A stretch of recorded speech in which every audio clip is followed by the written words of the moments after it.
Hey traders, so welcome back to the channel again, and today we're gonna dive into a powerful way to sharpen your edge. So we're gonna focus on how the smart money concepts, or the SMC, can help you see the market in a different perspective and of course position yourself better. So, of course, trading has a lot of approaches that works, but today we're gonna focus or explore on how we're gonna understand liquidity, how are we gonna understand structure, and how can we see that those perspectives, those ways of understanding the market can enhance whatever strategy you already have. So just stick around until the end, and I hope that this could be a major upgrade to how you see the charts. Now, the goal is to show, the goal for in this video is to show you how the smart money concepts help you read the market with more precision, and of course, where to look for retail traps in the markets and how to avoid them. And of course, most especially, how can we use SMC as a tool to boost your existing edge? Simply picture this out. Let's say in the chart. Looking at this one, price after going on an upside for quite some time. This is an hourly chart of gold. And as we can see that gold is stopping at 3,400 per ounce at this level, but actually it reached more than almost, I think it's 3,500 per ounce. But during this time, we're seeing a renewed strength with gold. And as we can see, gold is gearing up for a potential upside. Yes, gold actually broke out of this level, broke out of the resistance level, giving us a renewed strength over the markets. But after a few candles, gold just slide off until it dropped almost to 3,000 levels. So this is a perfect example that yes, this would look like a good breakout. This would look like a good setup for longs. But since we are not the only players playing around in the markets, there are also institutions looking for opportunities, probably to get more orders below this level. And of course, we have a lot of banks that are already pricing in gold for more than 3,500 levels until to 3,600 to 3,700 levels. So overall, we are still bullish with gold.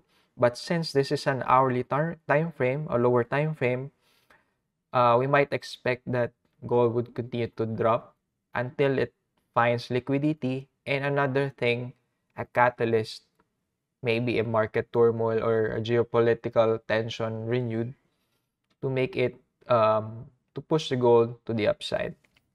We actually went into momentum since the start of this year. So one of the contributions for this move is, of course, turmoil in Russia and Ukraine. We also have a lot of tension with US and China, and particularly the trade wars are giving a lot of contribution for gold to appreciate. So people are flocking to a safer market, a safer investment, which includes gold. If you're gonna look at this one, we have ranges at this level. It broke out, but failed. This could be a potential reversal for those who are looking for shorts. And afterwards, after price took out the lows here, it just went to the upside. Same scenario could be seen here. This was a former range. It broke out successfully, but price went to the downside, taking out the stop orders or the liquidity below that level. So this phenomenon actually can be seen in all markets. Well, markets that are actually have a heavy volume, and smart money actually loves liquidity. They love orders because that's the only way they can get in the market. So here's why the SMC improves your probabilities or increases your edge in the market. First is we have to consider the concept of liquidity pools. So liquidity pools are simply areas or levels where obvious stop losses are actually placed. So why does it work? Because institutions need not just stop loss clusters, but a lot of orders for them to get in the market. Another thing why smart money concept works because of liquidity sweeps. Of course, once the smart money um, locates liquidity pools, smart money usually would want to sweep those levels before they go to a certain direction. They will trigger retail stops or orders to generate liquidity in the market.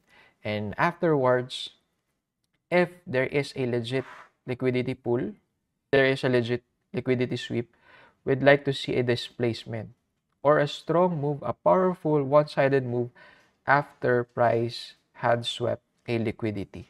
So an example of a displacement is like this move. If you're gonna look at this move, this is considered a displacement. A displacement is a strong move, um, leaving, actually it leaves a footprint of what we call the fair value gap. So a legit displacement is when there is a fair value gap that has formed afterwards. So let's take a look of more examples. Let's go to a higher time frame, which is the hourly. So if you're gonna look at this one, price displaced strong to the downside, leaving a gap, a fair value gap at that level. You also displaced strong at this level, leaving a huge liquidity gap. You also have one on this level and this level. So if you're seeing price moving on a certain direction and it leaves gap, that is what we call a powerful displacement. So I have put up a smart money playbook series here, and you can check this out, the part 2. What are liquidity pools? What are fair value gaps? And what can we do to maximize liquidity on swing lows and swing highs? That's how the smart money concept works. And why it works, because orders are everywhere in the market. Now, of course, at the same time,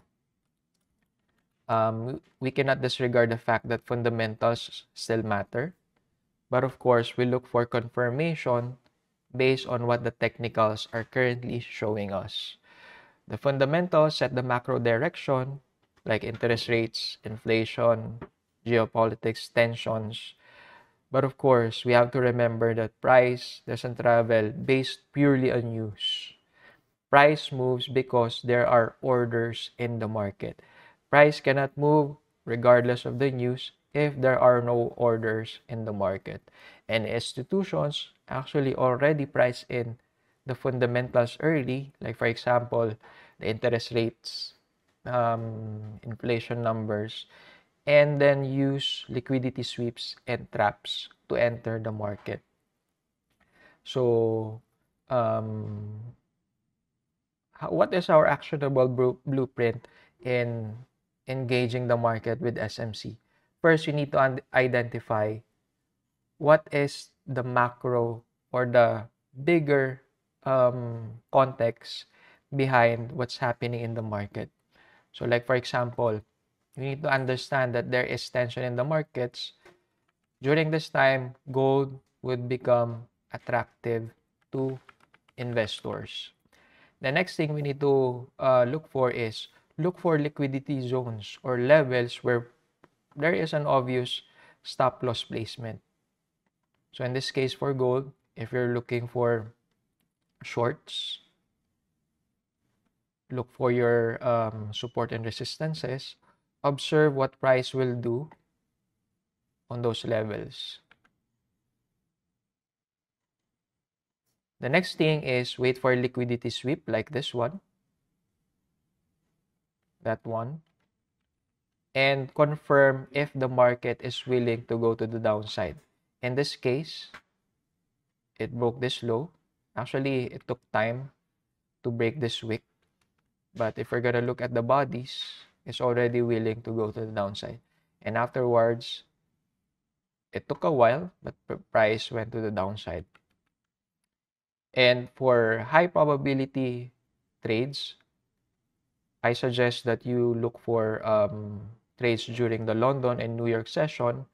And the best stop loss placement that you could place your stops at is behind a sweep of a previous resistance or support, depending on what direction you're currently taking in. And lastly, what I suggest is be patient, stay patient, and be precise. Wait for those levels to get a hit or take a hit, and wait for confirmation at the lower time frame if price is willing to go on a breakout or on a fake out.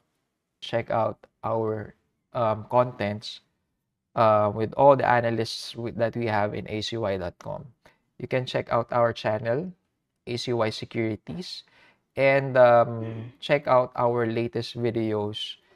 So that's it for now, and I'll see you on the next video.